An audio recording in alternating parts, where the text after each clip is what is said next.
A rifleman belonging to 12th Assam Rifle allegedly molested a woman sub-divisional police officer SDPO of Manipur police posted at Yairipok yesterday. As per media reports, the incident happened at Khudengthabi checkpost along Imphal More Road when the SDPO along with her team was returning home after an official visit to More bordering Myanmar. BJP worker president Jagat Prakash Nada is set to formally take over the reins of the party from Amit Shah today when the BJP will initiate the process of electing a new party boss. A media report said Nada filed his nominations today. In all likelihood, Nada will be elected unopposed. An encounter broke between the militants and the security forces in Vachi village of Pulwama district in South Kashmir this morning.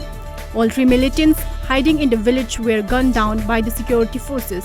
As per media reports, a joint team of Indian armies, 55 Rashtriya Rifles and Special Group of Jammu and Kashmir Police cordoned the Vachi village early morning today. After specific input was received about the presence of 2 to 3 militants in the area during the cordon and such militants hiding in a residential house fired at the security forces, which led to an encounter. 10-time Mr. India title holder and awardee of Vijay Diwas Palanda Pride of Nation Award, Khetrimayum Bhaktakumar of Manipur, was facilitated by the New Life Foundation's Manipur at Glory Children Home, Moirang, Thamnapopi. The Vijay Diwas Palanda Pride of National Award was presented to Bhaktakumar on 15th of December 2019 in Delhi. At least 235 people, comprising of 52 males and 183 females, have been compensated for various crimes since 2012 under Mizoram Victims of Crime Compensation Scheme 2011. As per report, compensation amounting to over rupees 5.98 crore was dispensed to crime victims or their kin or dependents under the crime compensation schemes from 2012 to 2019.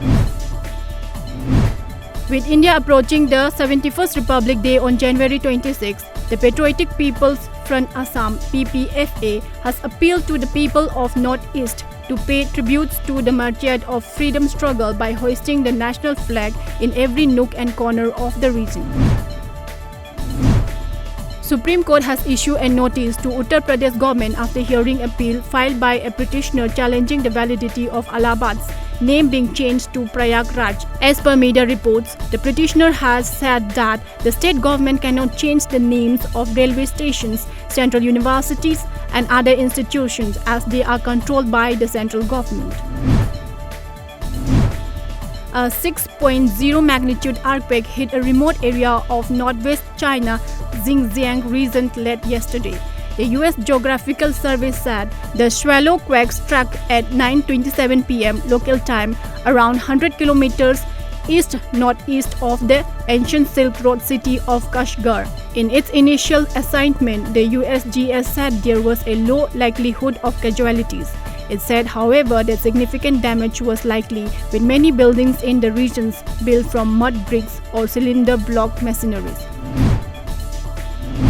Bangladesh Prime Minister Sheikh Hasina said yesterday the Citizenship Amendment Act was unnecessary. Hasina said she does not understand the reasons behind the BJP-led central government's move to implement CAA. Speaking on the lines of the CAA and National Register of Citizens (NRC),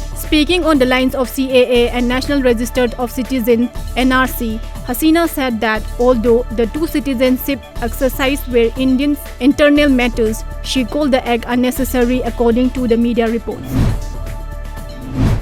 Australia today boosted emergency grants and loan for a small business hit by bushfire that have ravaged the country during the peak tourist season, as firefighters use cooler weather to prepare for a return of hazardous fire conditions. According to media reports, the fire have killed 29 people and millions of animals, destroyed more than 2,500 homes and wrecked an area roughly a third the size of Germany since September last. USA and Britain will clash in the final match of the 5th Manipur Statehood Day Women's Polo Tournament tomorrow at Mapalkang Jebung Polo Ground, Imphal.